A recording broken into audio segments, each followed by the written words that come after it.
بسم اللہ الرحمن الرحیم۔ السلام علیکم ورحمۃ اللہ وبرکاتہ۔ ہم سب جانتے ہیں کہ اس دنیا میں مرد اور عورت کی جنس کے علاوہ ایک تیسری جنس بھی پائی جاتی ہے، جسے اردو میں خواجہ سرا، ہیجڑا، خسرا، زنخا، جبکہ عربی میں مخنث کہا جاتا ہے۔ اب سوال یہ پیدا ہوتا ہے کہ اللہ پاک نے قرآن کریم میں اشرف المخلوقات میں شامل اس تیسری جنس کو کیوں مخاطب نہ کیا؟ شادی شدہ جوڑے کون سی ایسی غلطیاں کرتے ہیں کہ ان کے ہاں خواجہ سرا پیدا ہو جاتے ہیں؟ کیا خواجہ سرا سے اسلام میں شادی کی اجازت دی گئی ہے؟ آئیے چلتے ہیں پہلے سوال کے جواب کی طرف۔ بے شک اللہ پاک ہی ساری کائنات کا خالق و مالک ہے، پھر ایسے کیسے ہو سکتا ہے کہ وہ اپنی مخلوقات میں اس تیسری جنس کا ذکر نظر انداز کر دے؟ یہ محض ایک غلط فہمی ہے جو کہ مذہبی اور معاشرتی اکابرین نے ہمارے اندر پیدا کی ہوئی ہے۔ آئیے اس مسئلے کے حل کے لیے مشہور سائنسدان ہیری کلین فیلٹر کی تھیوری کو دیکھتے ہیں۔ اس نے ایک بیماری دریافت کی جس کا نام اس نے اپنے نام پر یعنی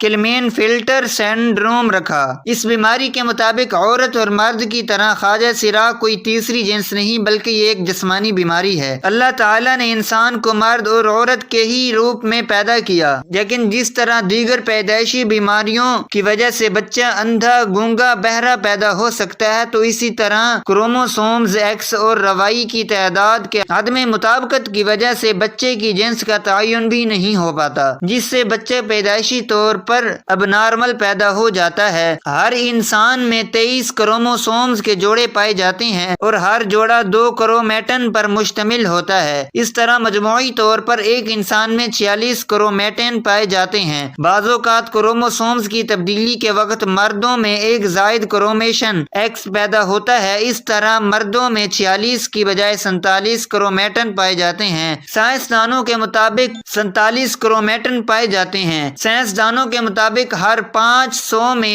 ایک مرد یہ 47واں کرومیٹن پیدا کرتا ہے، اور بچے کی پیدائش کے وقت اگر یہی 47واں کرومیٹن کو باپ کی طرف سے ایکس ایکس یا ایکس وائی کی شکل میں ماں کے کرومیٹن ایکس سے جوڑا بنا لے تو بچہ پیدائشی طور پر ٹرانس جینڈر پیدا ہوتا ہے۔ یہاں یہ بات واضح کر دیں کہ ماں کی طرف سے ہر صورت میں ایک ہی کرومیٹن ایکس آتا ہے، جبکہ باپ کی طرف سے ایکس اور وائی دونوں میں سے ایک کو آنا ہوتا ہے۔ لیکن اگر بدقسمتی سے باپ کی طرف سے ماں کو دونوں ایکس اور وائی کرومیٹن مل جائیں تو پھر وہاں کے ایکس کے ساتھ مل کر ایک ایسا بچہ پیدا کرتے ہیں کہ جس کی ساری زندگی سزا بچے اور ماں کو دی جاتی ہے، جبکہ یہ تحفہ تو باپ کا ہوتا ہے۔ لیکن اسلامی نقطہ نظر سے امام ابو الفراح طرطوسی کتاب تحریم الفواحش میں حضرت ابن عباس رضی اللہ تعالیٰ عنہ سے ایک روایت نقل کرتے ہیں۔ حضرت ابن عباس رضی اللہ تعالیٰ عنہ نے فرمایا کہ ہجڑے جنات کی اولاد ہیں۔ کسی نے حضرت ابن عباس سے دریافت کیا کہ یہ کیسے ہو سکتا ہے، تو آپ نے فرمایا کہ اللہ اور اس کے رسول صلی اللہ علیہ وسلم نے آدمی کو حالت حیض میں بیوی سے مباشرت کرنے سے منع کیا ہے۔ جب آدمی حالت حیض میں بیوی کے پاس آتا ہے تو شیطان عورت کی طرف سے آدمی سے پہلے پہنچ جاتا ہے، اس لیے ہمارے نبی کریم صلی اللہ علیہ وسلم نے فرمایا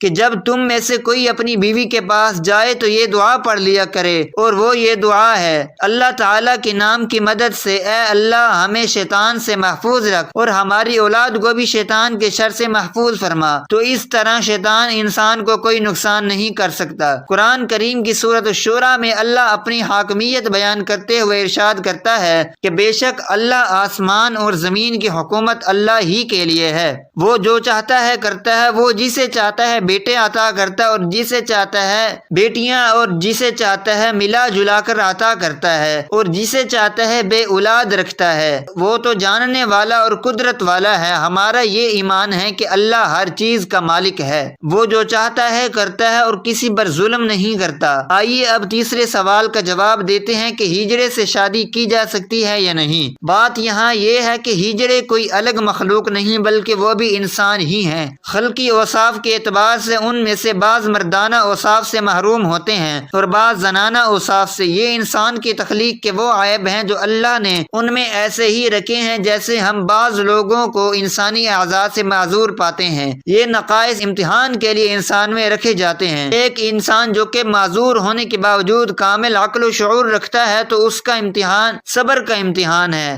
خنثی مشکل یعنی جس شخص میں مرد و عورت کی علامت بالکل مساوی برابر ہوں، اس سے کسی لڑکے یا لڑکی کا نکاح شرعاً جائز نہیں۔ البتہ خنثی غیر مشکل یعنی وہ خنثی کہ جس میں مردانہ قوی اور علامات غالب ہوں تو شرعاً مرد شمار ہونے کی وجہ سے اس کا کسی لڑکی سے نکاح، اور اگر اس میں زنانہ صلاحیتیں اور علامات غالب ہوں تو اس کا کسی مرد سے نکاح شرعاً بھی جائز اور درست نہیں ہوگا۔ ایک دفعہ ایک شخص باب العلم امیر المؤمنین حضرت علی کی بارگاہ میں حاضر ہوا اور عرض کرنے لگا، اے امیر المؤمنین، میرا بھائی ایک خواجہ سرا کی محبت میں گرفتار ہو گیا ہے۔ جب ہم نے اس کو اس مکروہ عمل سے باز رکھنے کی کوشش کی تو اس نے اس مخنث سے شادی کر لی۔ اب آپ بتائیے کیا یہ نکاح جائز ہے؟ جب یہ معاملہ حضرت علی کے سامنے پیش کیا گیا تو آپ نے خواجہ سرا سے دریافت کیا کہ تمہاری مشابہت مرد کی طرح ہے یا عورت جیسی ہے؟ خواجہ سرا نے بتایا کہ مجھ میں مرد اور عورت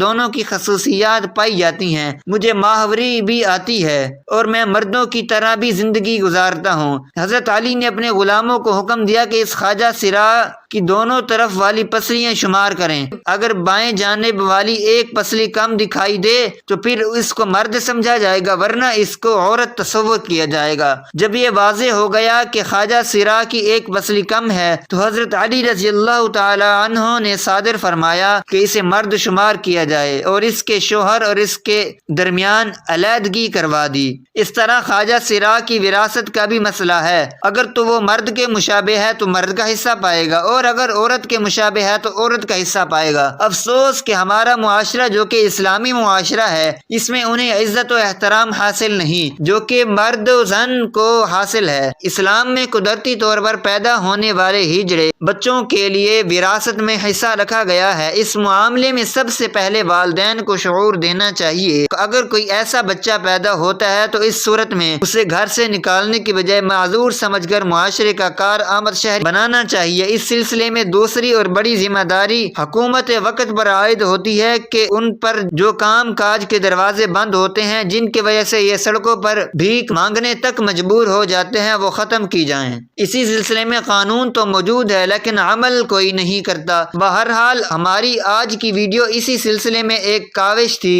کہ ان لوگوں کا وہ حق دلوائے جائیں جو کہ باقی تمام شہریوں کو حاصل ہے۔ آپ سب سے درخواست ہے کہ آپ میری خواجہ سرا کو تحقیر کی نظر سے دیکھنے کی بجائے ان کو عزت و احترام دیا کریں، جیسا کہ ہمارے معاشرے کے دوسرے تمام افراد کو حاصل ہے۔ اللہ پاک مجھے اور اس ویڈیو کو دیکھنے والے تمام افراد کو کلین فلٹر سنڈروم جیسی بیماری سے محفوظ فرمائے۔ کمنٹ سیکشن میں آمین ضرور لکھیے گا۔